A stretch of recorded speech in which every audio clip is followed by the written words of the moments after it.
Salam sejahtera Malaysia, denyut nadi suara rakyat bergema di channel ini. Kan saya sudah agak pasti tidak lama selepas anak Hamzah Zainuddin didakwah di mahkamah, Hamzah Zainuddin akan muncul. Kali ini dengan lebih lucu lagi. Setelah anak Hamzah Zainuddin didakwa lagi, ini dakwaan kedua sudah ini. Dakwaan kedua. Tiba-tiba Hamzah Zainuddin kata apa? Kerajaan PHBN mandul. Hui, suka hatimu. Kerajaan PHBN mandul, kata Hamzah Zainuddin, usai anak didakwa lagi. Sudah 2 kali dakwa nih. Kalau sekali masih boleh hadam akal. Tapi kalau 2 kali, ini bukan lagi hadam akal. Kalau 3 kali, ini memang sudah naik kepala nih. Kalau 4 kali, dia memang tukang makan makan nasi. Tukang makan nasi. Okey, jadi tiba-tibalah kali ini Hamzah Zainuddin kata kerajaan PHBN mandul. Suka sedia saja. Pagi tadi anak Ketua Pembangkang mengaku tidak bersalah di Mahkamah Seksyen Kuala Lumpur atas pertuduhan menerima rasuah sebanyak RM100,000. Hamzah Zainuddin berkata pendakwaan terbaru terhadap anaknya atas pertuduhan menerima rasuah sebanyak RM100,000 adalah siri perancangan pembunuhan karakter politik ditujukan kepadanya sebagai Ketua Pembangkang. Saya fikir Hamzah Zainuddin dia perlu jaga anak dia, kawal anak dia.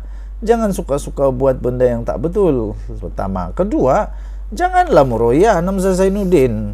Kalau tiada apa-apa salah, akhirnya mahkamah akan buat pengumuman sama ada anak Hamzah Zainuddin betul atau tidak, sama ada anak Hamzah Zainuddin ada salah atau tidak. Kalau dia tidak salah, ini kemenangan besar untuk Hamzah Zainuddin mengalahkan mengalahkan semua pembunuh karakter itu.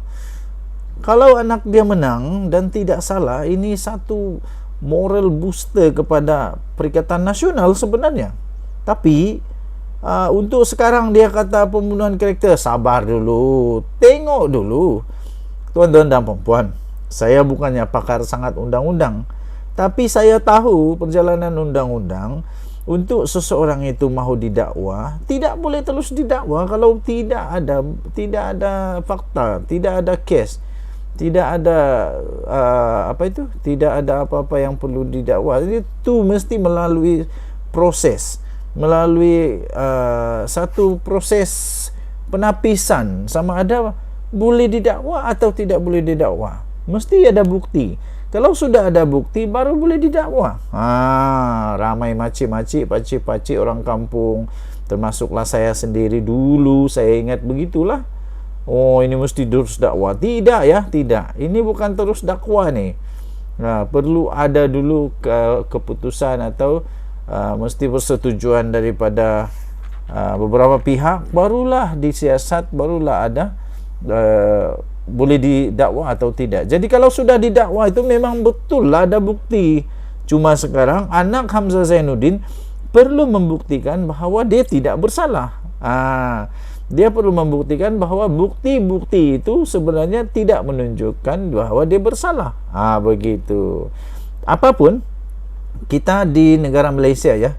Jadi negara Malaysia kita ada undang-undang mengatakan begini. Anda tidak bersalah sehingga Anda dibuktikan bersalah. Jadi setakat ini anak Hamzah Zainuddin belum bersalah. Jadi jangan risau dulu. Jangan risau dulu. Cuma Hamzah Zainuddin memang cukup tengah habislah. Ini baru 2. Ada lagi kah selepas ini? Dengar-dengar kata, tidak pasti.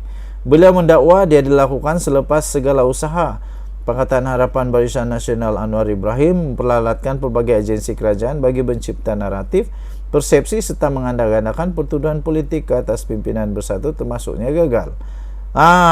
Tak apalah kalau gagal kepada kamu, kepada anak kamu kenapa ada? Kenapa ada? Okey, so denyut nadi suara rakyat bergema di channel ini. Jangan lupa tekan butang subscribe, like dan share. Untuk mendapatkan berita lengkap, sila layari freemalaysiatoday.com. 5 Jun 2024, kerajaan PHBN mandul, kata Hamzah Zainuddin usai anaknya didakwa lagi. Memalukan sungguh. Hehe, kita jumpa lagi. Bye-bye. Salam sejahtera Malaysia, denyut nadi suara rakyat bergema di channel ini. Okey, kita buka baju dulu. Okey, tuan-tuan dan puan-puan yang dihormati sekalian. Ini dia. Terbaru 3.5 bilion. Woi, siapa yang bertanggung jawab ini? Siapa yang bertanggung jawab? Saya fikir kalau waktu ini Mahathir masih jadi Perdana Menteri, dia pun terbeliak juga. Kalau waktu ini Muhyiddin jadi Perdana Menteri, dia pun terbeliak juga. Kalau waktu ini Najib Razak jadi Perdana Menteri, mungkin dia terbeliak dan tengah begitulah. Apa indak 3.5 bilion ni? 3.5 bilion hilang. Hoi. Kerugian kepada negara Malaysia, sindiket penyeludupan dan mengelak cukai 3.5 bilion ringgit tumpas. Tahniah diucapkan kepada semua pegawai-pegawai, petugas-petugas keselamatan negara Malaysia. Sindiket itu dipercayai terlibat aktiviti penyeludupan dan pengelakan cukai sejak 10 tahun lalu. Gabungan pasukan khas 3 agensi diketuai oleh Suruhanjaya Pencegahan Rasuah Malaysia SPRM telah berjaya membongkar sindiket penyeludupan dan pengelakan cukai terbesar di Pelabuhan Kelang. Di Pelabuhan Kelang yang dipercayai sudah pun melakukan aktiviti ini selama 10 tahun, membabitkan ketirisan berjumlah 3.5 bilion. Bayangkan kalau 3.5 bilion ini boleh dibuat untuk dipakai untuk kemajuan ataupun bantu rakyat. Berapa banyak sekolah boleh buat ni? Berapa banyak hospital boleh diperbaiki? Berapa ramai orang miskin yang dapat dibantu, persekolahan, kesihatan dan sebagainya. 3.5 bilion. Masalah yang muncul di kepala otak saya ialah mana Mahathir, mana Najib, mana Muhyiddin, mana yang lain-lain Perdana Menteri.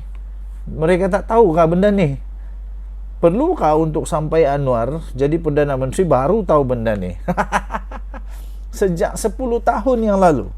10 tahun yang lalu siapa jadi Perdana Menteri? Sempat jadi Perdana Menteri adalah Mahathir. Najib, lepas tu Muhyiddin, Ismail Sabri Yaakob, Mahathir lagi.